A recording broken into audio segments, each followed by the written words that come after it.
일강, 직업, 그리고 취업입니다. 원인에서 결과가 도출된다. 이런 내용이 있습니다. 결국 자기가 얼마만큼 열심히 노력했느냐, 또는 어떤 직업을 선택할 거냐에 따라서 하나의 인생의 어떤 패턴이 설정될 수도 있겠고, 노력한 정도에 따라서 자기가 희망하는 직업을 선택할 수 있게 되겠습니다. 그래서 직업은 결국 인생이다, 그리고 삶이다, 이런 개념으로 용어를 정리해 두고 있습니다. 우리가 살아가기 위해서는 직업을 떠나서 살아갈 수가 없습니다. 자본주의 사회에서 직업을 통해서 소득을 획득하게 됐고, 그 소득의 어떤 수준만큼 어떤 사회적인 어떤 역할을 수행하게 된다. 따라서 직업은 내 인생을 살아가는 하나의 어떤 항해다. 항해와 같은, 그리고 지금보다는 미래에 대한 희망을 더 많이 가지게 되는 희망이다. 결국 삶의 동반자이면서 내 가의 어떤 경험적인 요소, 내가 어떤 분야를 전공하고 얼마만큼 열심히 노력했느냐에 따라서 지금 현재 내 직업의 어떤 선택 수준이 결정되지고, 그 선택됐던 직업에서 역할의 형태에 따라서 내 삶의 패턴이 지향된다. 이런 말씀을 드릴 수 있습니다. 결국 직업을 통해서 어떤 사회의 지위를 향상하고, 또 현재보다는 더 나아진 희망적인 미래를 추진해 가게 되는 하나의 어떤 매개체, 어떤 삶의 어떤 패턴이다. 이런 말씀을 드릴 수 있습니다. 그 다음에 직업, 가족, 그리고 어떤 삶이다. 결국 자신의 어떤 존재감을 나타내 주게 됩니다. 직업에는 기천이 없다는 이야기를 하고 있습니다.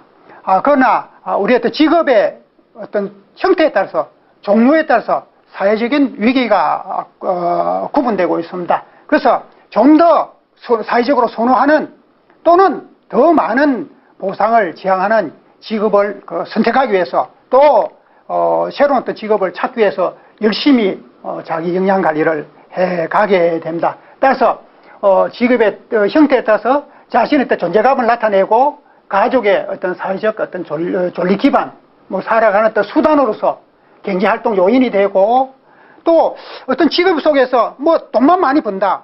그런데 내가 하는 역할에 굉장히 회의감을 느낀다. 그러면 어떤 하나의 인생 자체가 희망적이지 못하게 되는 겁니다. 따라서 직업 속에서는 일하는 어떤 보람과 내 미래를 지향하는 희망이 나타나야 된다. 이런 말씀을 드릴 수 있습니다. 그 다음에 능력, 역할, 그리고 만족, 내 자신의 어떤 사회적 이미지다. 보통 이런 경우에 우리가 특히 이제 청년 덜했던 경우 세계적인 글로벌 기업에 직장을 두고 있다. 그러면 하나의 결혼 시장에서 그레이드가 달라지는 겁니다.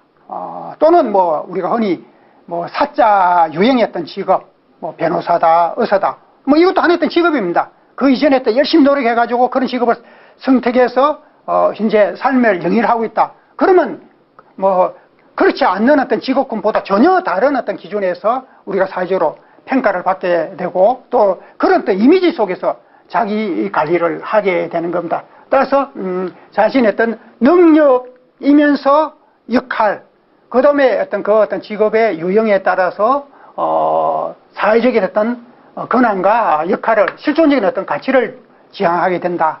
물론 더불어서 사회적인 권한과 책임을 동시에 행사하게 되겠죠. 그 다음에 소득 안정, 그리고 보람, 미국 같은데, 우리나라도 마찬가지고, CEO 같은 데는 연봉이, 1년 어떤 연봉이, 일반적이고 보편적인 사람들의 평생 어떤 연봉만큼 되는 경우가 있습니다. 물론 그 기업에 의해서 그만큼 헌신해주고, 또 굉장히 전략적인 의사결정을 하기 때문에 그런 보상이 따르게 마련이겠습니다. 어쨌든 직업은 삶이 지향하는 미래의 어떤 자산적인 어떤 가치다, 실존적인 어떤 기준이다, 이런 말씀을 드리고 했고, 그 직업의 어떤 형태에 따라서 삶의 어떤 패러타임이 결정되고, 사회적인 영향력과 욕구를 충족할 수 있는 어떤 기준이다. 우리가 다시 한번 정의를 할 때 우리가 일반적으로 나라는 어떤 존재가 있습니다. 그 다음에 이 나라는 존재를 토대로 가족이라는 하나의 어떤 소집단이 형성되어 있고, 이 가족 어떤 단위들이 어떤 지역사회적으로 구성돼서 지역사회가 형성되는 겁니다. 그 다음에 이 지역사회가 좀 더 큰 단위로 형성되는 것이 뭐 국가라는 형태고, 현재는 뭐 세계라는 글로벌한 어떤 시스템 속에서 우리가 살아가게 된다. 다시 한번 우리가 직업이 나라는 내가 가지고 있는 이 직업이 가족을 지탱하는 하나의 또 요소가 되고, 이 요소가 지역사회와 서로 어떤 연계관계 속에서 하나의 또 생활 어떤 패러다임, 어떤 삶의 어떤 역할을 지향하게 되는 겁니다. 이를 통해서 지역사회의 어떤 역할을 통해서 국가의 어떤 존립 기반과 성장, 발전을 지향해 가게 되는 겁니다. 직업의 관점입니다. 그러면 이런 어떤 하나의 어떤 체계 속에서 지금은 어떤 관점으로 우리가 접근하게 되는가 하는 내용이 되겠습니다. 여기서 뭐 상호 선택적이다 이런 내용이 있습니다. 그러면 어떤 개인의 어떤 관점에서는 내 마음에 드는 직업을 선택해야 된다. 특히 회사가 규모가 크고, 왜 규모가 크냐? 뭐 기본적으로 어떤 안정감, 그 다음에 어떤 그 연대감, 그 조직 속의 어떤 연대감을 더 공고히 할 수 있기 때문에 이런 직업 유형을 선택하게 되는 겁니다. 그 다음에 기업에서는 기업에서 필요로 하는 사람을 선택한다. 어떤 사람, 특히 어떤 역량이 뛰어나고 기업의 어떤 성과 추진과 주어진 어떤 역할을 성실히 잘 해줄 사람을 선택하고자 한다. 한편으로 일치되고 한편으로 조금 상반되는 어떤 부분이 있습니다. 어떤 부분이 일치되느냐? 결국 기업에서는 나를 필요할 것이라는 개념으로 그동안 자기 어떤 역량 관리를 해 오게 되는 겁니다. 그래서 뭐 일반적으로 우리가 취업 준비를 할 때는 기업에서 요구하는 수준은 나는 다 갖췄다. 그런데 이제 갖췄다는 어떤 형태가 뭐 통상적으로 학력이다, 자격이다, 또는 뭐 외국어, 뭐 기타 등등 우리가 흔히 말하는 스펙 중심의 역량을 갖췄다. 그래서 나는 준비된 사람이다. 그래서 나를 선택해달라. 나는 앞에서 큰 어떤 유형의 어떤 기업을 나는 선택할 수 있는 준비가 다 됐다. 뭐 이런 개념을 갖게 되는 겁니다.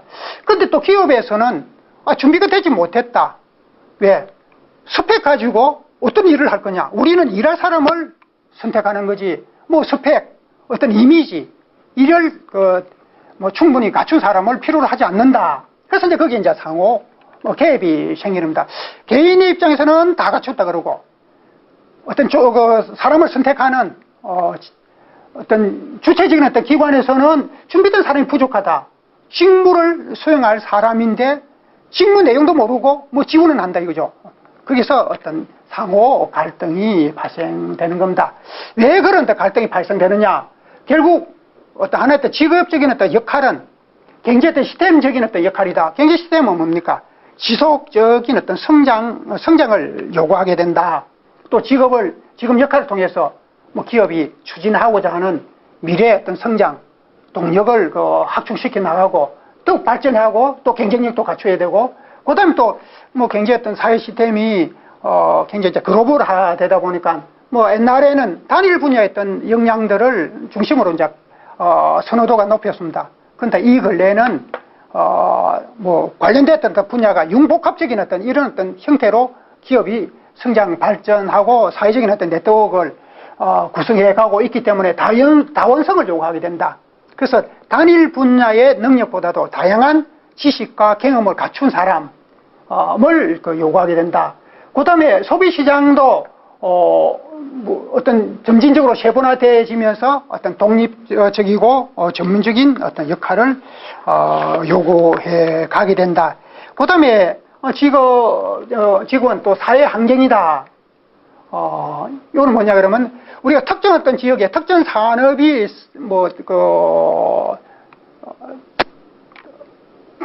집중되어 있을 때, 성장할 때, 그 지역의 어떤 문화적인 어떤 형태나 생활 어떤 패러다임이 직업과 같은 형태로 구성이 되어지는 겁니다. 그래서, 그제도와 같이 중하고업이 발전되어 있는 어떤 지역에서는 뭐 대부분의 어떤 사람들 어떤 가치관과 생활 어떤 시스템이 그 중화공업적인 어떤 개념과 사회적 어떤 시스템 속에서 생활을 지향해 가게 되는 겁니다. 따라서 직업은 하나의 어떤 그 생활 패러다임이고 지역사회의 어떤 시스템이다. 물론 이런 어떤 역할은 사회적인 어떤 책임을 이행하게 됩니다. 뭐 기업과 지역사회가 공존관계를 유지하면서 또 기업이 그렇게 하기 위해서 기업이 사회적으로 어떤 공헌을 해줘야 되고 그 다음에 뭐 나눔 경영, 어떤 봉사활동 이런 부분을 요구하게 되진다. 그 다음에 또 기업은 하나의 어떤 매개치다. 뭐 사명감과 기속성을 요구하게 된다. 이 내용은 어떠냐? 어떤 조직원들이 기업이 지향하는 이미지와 기본 어떤 뭐 기업 문화가 되겠습니다. 문화와 동일한 어떤 가치관을 가지고 동일한 어떤 시스템으로서 역할을 수행을 해야 된다. 그 다음에 직업 어떤 분야에 따라서 뭐 사회적인 어떤 가치를 실행하고 또 기업의 어떤 위계와 동시에 뭐 사회적인 어떤 계층이 구분되진다. 이런 말씀을 드릴 수 있습니다. 특히 뭐 이 근래 일반적으로 경영의 3대 요소를 기술, 자본, 사람 이렇게 구분하고 있습니다. 그런데 이 기술과 그 자본은 진보적인 어떤 역할을 합니다. 진보적 어떤 가치를 생산한다. 진보적에서는 점진적으로 단계별로 어떤 가치가 향상된다. 그래서 유한적이다. 유한적 어떤 한계가 있다. 근데 사람은 창조적이다. 창조적 가치를 실현한다. 근데 이거는 무한적이다. 그러면 어떤 기업에 어떤 투자를 하기 위해서 기술과 자본도 당연히 필요하겠고 뭐 사람도 필요합니다. 그런데 이 부분은 일정한 어떤 규모와 어떤 패턴대로 변화되는데 사람은 전혀 그런 어떤 부분에 국한되지 않고 창조적인 어떤 역할과 무한적인 한 사람이 1 플러스 1은 2가 아니고 이거는 5가 될 수도 있고 뭐 10이 될 수도 있는 겁니다. 이래서 이 근래에는 우선 핵심 인적 자원을 육성해서 세계적인 어떤 경쟁력을 갖추자 이런 방향으로 전략의 컨셉들이 형성되고 있습니다.